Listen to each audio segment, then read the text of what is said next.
ఎవరు లేదు సార్, ఎవరు రాలేదు సార్, ఎవరు రాలేదు.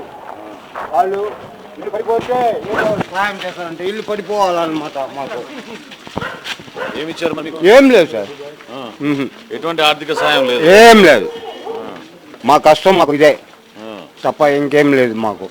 నష్టపోయిన వాళ్ళకి కనీసం కొంచెం ఇవ్వాలి కదా. నీళ్లు వచ్చేసింది అంతే. ఆ నీళ్లు వచ్చిందా, మాకు కూడా వచ్చేసింది నీళ్లు అంతవరకే. కానీ నీది ఇల్లు ఏమైనా పడిపోయిందా? మా ఇల్లు ఏం పడిపోలేదు అంతవరకే. అంటే ఇల్లు పడితేనే ఇస్తారా? ఇస్తాం అంతే, ఇంకేం లేదు. పోయినసారి సార్ కూడా కంప్లీట్ వచ్చేసినాయి సార్, వచ్చేసి నీళ్ళకి పిల్లకాయలు ఎట్లా కొన్ని పుట్టినా ఒక రేత్రి అంతా నిద్ర లేదు మాకు. పిల్లకాయలు వచ్చిన వాళ్ళు వచ్చి పడిపోతున్నారు. పట్టుకొని ఏం చేయ పట్టుకుంటాము. మరి ఈ మొన్న వాన కాదు అట్ట తొలుకొని భయపడిపోయినాం మేము కూడా. ఇప్పుడు 4 రోజులు అయిపోయింది కదా, 5 రోజు ఎవరు వచ్చారు మరి? ఎవరు రాలేదు సార్, ఎవరు రాలేదు. వాలంటీర్ అడిగింది, మీ ఇల్లు ఏమైనా పడిపోయిందా, మా నీళ్ళు వచ్చింది, ఏదైనా హెల్పింగ్ అంత. నీళ్ళు గిల్లు వస్తే ఏం హెల్పింగ్ లేదు, మునిగిపోయినా సార్. వాళ్ళు సగానికి హెల్పింగ్ ఇళ్ళకి వచ్చేసినాయి, సగానికి వచ్చేసినాయి. పిల్లకాయలు కనీసం మంచి సౌకర్యం ఇచ్చారా మీకు? ఏం లేదు సార్, నీళ్ళు అంటా ఉన్నాం కదా. ఎవరు తిరిగి చూడలేదు. ఇవి సరుకులు ఏమైనా ఇచ్చారా? మొన్న ఇచ్చాడు, ఏం బియ్యం మాత్రం. బియ్యం ఇస్తాడు. భోజనాలు ఏర్పాటు చేశారా? సరుకులు ఇచ్చారా? ఏం లేదు, ఫస్ట్ మన పార్టీ రావడమే. అంతా మునిగిపోయింది, ఇదంతా మునిగిపోయింది. రమ్మని చెప్పారు ఆమె. చెప్పండి చెప్పండి. ఇదన్నా ఒక ఎత్తు అది అట్లయితే సార్ పిల్లకాయలు ఆడుకుంటున్నా కూడా భయం సార్.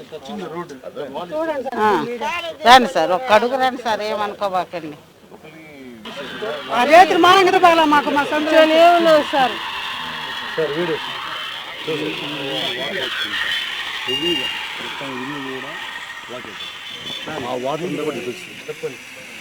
ఇంత వాటర్ వచ్చింది.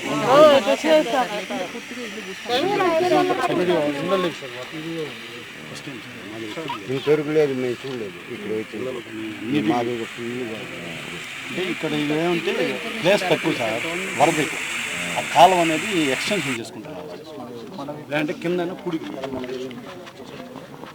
బయట పోయేదానికి ఇలా ఆటోలు రానని వేసినారు.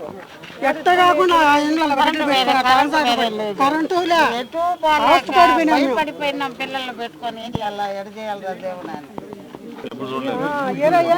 చూసిందే లేదు ఇంతవరకు. మేము భయపడిపోయినాం. అన్ని బంధు కదా, అన్ని బంధు, అన్ని ఆక్రమించుకున్నారు. ఇది గుండెలున్నాయి, ఏది అన్ని ఇదైపోయినాయి. చెరువులన్నీ కబ్జా అన్ని ఇదైపోయి ఎక్కడ పడితే అక్కడ కట్టేశారు. కబ్జా నీళ్లు, ఆ నీళ్లు, ఈ నీళ్లు అంతా ధ్వంసం.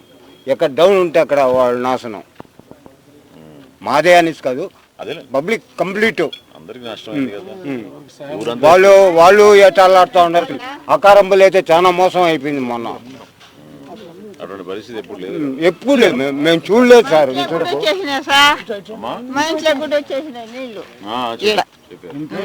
మా సర్వీస్ లో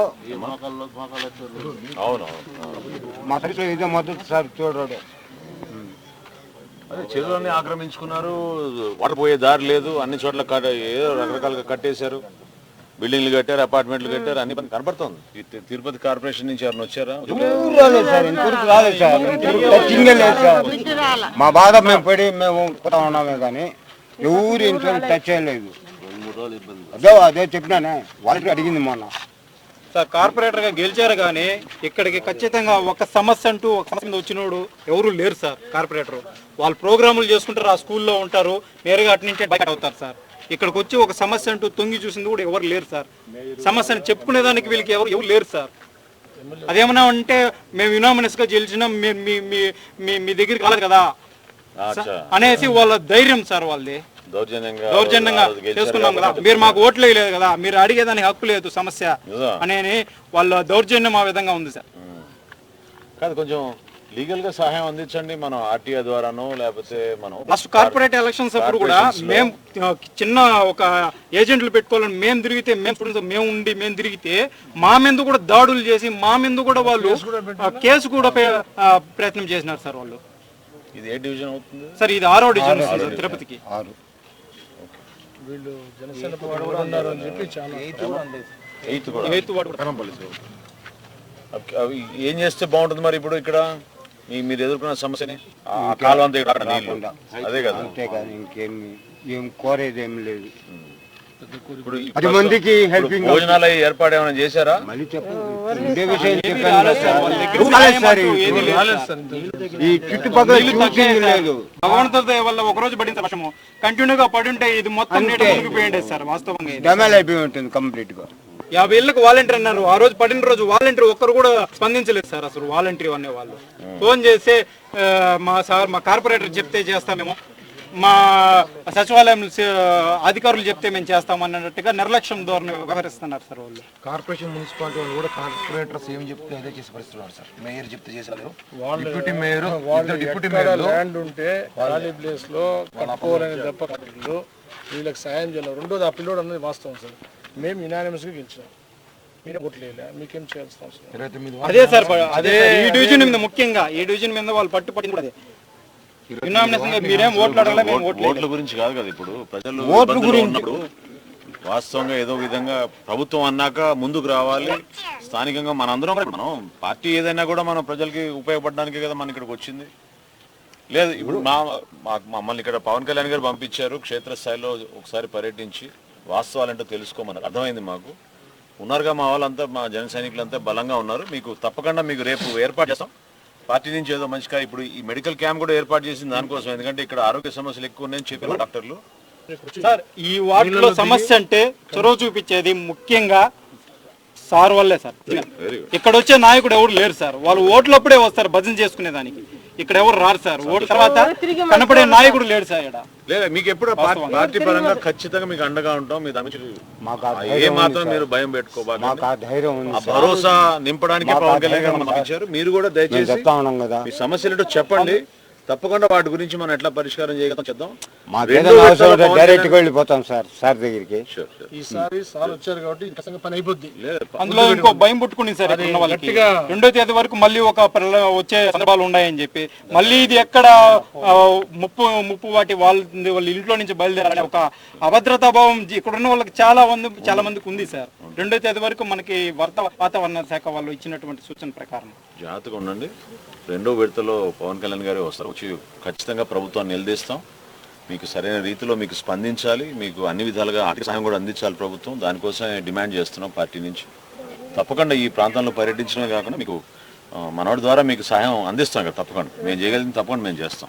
సరేనా? జాగ్రత్త.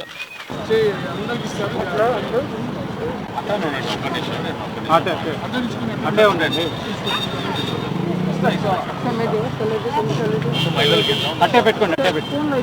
జనసేన పార్టీ పిఎస్సి సభ్యులు ముత్తా శశిధర్ గారు పెద్ద మనసుతోటి పార్టీ తరఫున ఈరోజు తిరుపతి ప్రాంతంలో పర్యటిస్తున్నప్పుడు వారి కుటుంబం తరఫున సంస్థ ద్వారా మనందరికీ దాదాపు ఒక 500 బ్లాంకెట్లు పేదవాళ్ళకి ఇక్కడ పంపిణీ చేయడానికి ఈ పరిస్థితుల్లో పార్టీ నుంచి అండగా నిలబడాలని ఆలోచనతో ఆయన చేసిన ఈ కార్యక్రమాన్ని మనస్ఫూర్తిగా పార్టీ అధ్యక్షులు పవన్ కళ్యాణ్ గారి తరఫున, పార్టీ తరఫున, ఇక్కడ ఉన్న నాయకులందరి తరఫున జనసేన పార్టీ నుంచి ప్రత్యేకంగా ఆయనకి నేను ధన్యవాదాలు తెలుపుకుంటూ కృతజ్ఞతలతోటి భవిష్యత్తులో మీలాంటి పెద్దలు ఈ విధంగా ఒక మంచి దాతగా మీరు ముందుకు వచ్చినందుకు పార్టీ నుంచి మిమ్మల్ని అభినందిస్తున్నాం.